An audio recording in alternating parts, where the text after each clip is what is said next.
I am Rowan Varrell, Deputy Secretary to ICMA's FinTech Advisory Committee. I support ICMA's FinTech and market electronification work. I'm here with Armin Peter, who's been actively engaged in ICMA's FinTech work for some time now. Armin, would you like to introduce yourself?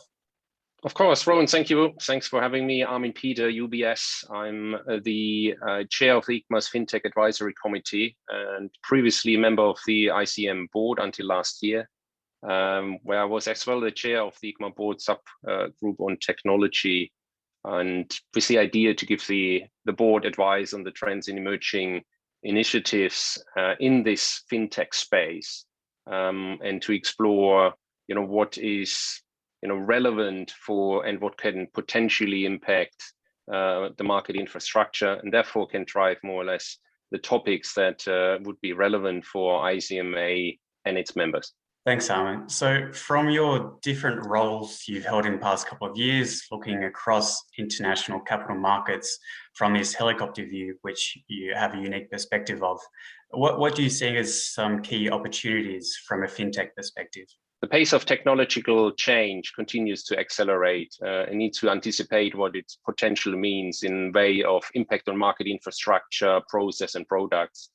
I think over the course of the last 12 months throughout the pandemic, this kind of dynamic has accelerated even further. The desire to entirely automate the bond life cycle is ever increasing. We certainly have the desire to see straight-through processes across the entire life cycle going forward. Just thinking about the use of DLT and tokenization of assets has been already used. The talk about central bank digital currency and those initiatives that we can see globally, it just gives you the idea that once asset side and cash side are coming together, then certainly this has a massive impact on market practices, market infrastructure, and ask for the need of new standards. It sounds on one hand there's substantial opportunities for changing both products and processes, but you alluded to on a couple of points for this forward momentum might be limited by new risks or bring additional pressures on the current market processes. Apart from what you already mentioned, what do you see as the main risks that come with these opportunities, and how would these be addressed? I think the main risk certainly is fragmentation, that we are diverging liquidity, that markets are not functioning in the same way we actually desire. So in that regards, the risk of fragmentation and at some point in functional markets are probably the two main risks that I can see. All that in my mind, asks for common standards in interoperability of systems. We at ICMA have two key initiatives which are providing a solution and try to mitigate those two risks. In the first place, the common domain model, which is built on the work by ISDA for derivatives and ISLA for security lending.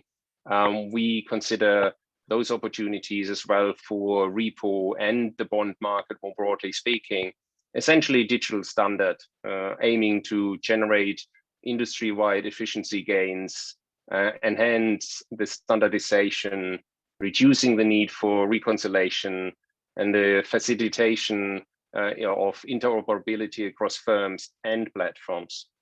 And on the second point, a common data dictionary for bond in the issuance process, which for the time being is competitive, fragmented. I think a common data dictionary or common language would lay the foundation for interoperability, facilitate onboarding and the communication, whilst at the same point would promote competition. I guess taking a step back from market initiatives for a moment, we're all aware that regulation also plays an important role in the driver of electronification. At the same time, regulators are also facing the same issues of understanding and also managing new fintech developments. How do you see ICMA's role here? You're absolutely right. The regulator plays an immense role and certainly is the key driver for further development. I think they have done a pretty good job, at least in the last couple of years. They caught up. At the start they struggled, as you rightly said so. But in the meantime, I think they are on guard. They know what they do. They know what they ask about. And I think in this entire process, it is very, very important to be part of that discussion as an ICMA. We consider ourselves the bridge between the industry and the regulators. The engagement with regulatory community is fundamental to the ICMA's mission. And we have a lot to give in that dialogue to make sure that when regulation wants to be implemented and will be implemented, that it is going to be, practical and does not, enhance these issues that we talked earlier about in terms of breakdown in market functioning or fragmentation of markets. On the topic of engagement with the regulatory community, I can say ICMA has been actively involved and contributed to the IOSCO FinTech Network, the Bank of England's wholesale data collection workstream, and the ECB's AmiPay AmiSeco FinTech Task Force, which has recently published its report on DLT in post-trade processes. We're coming to the end of our update here. Perhaps, Armen, we could wrap up with your forward-looking views. What do you see as the key fintech topics for international debt capital markets over the next 12 to 18 months? Well, I think the process of standardization and automation is long not over. So will require us to very much continue focusing on this and engage the dialogue with all stakeholders. But then sustainability is of ever increasing importance. The usability of ESG data, whether at a security level or an issuer level, is in my mind a prerequisite to enable fintech applications in sustainable bond markets. Yeah, I see a significant potential, for example, processing large data sets and matching an issuer's data to relevant taxonomies, real-time insights into the performance of green bonds, for example, or simply analyzing the appetite for green bonds. But then there, I think in the longer term, the transformation of market structures through the tokenization on the product side, and then central bank digital cash that we have seen recently, very much in the press, with a lot of initiatives. Once these things come together, then I do think we will see a material impact on market infrastructure, something which we certainly need to focus on if and when it comes, to make sure that we have a smooth transition.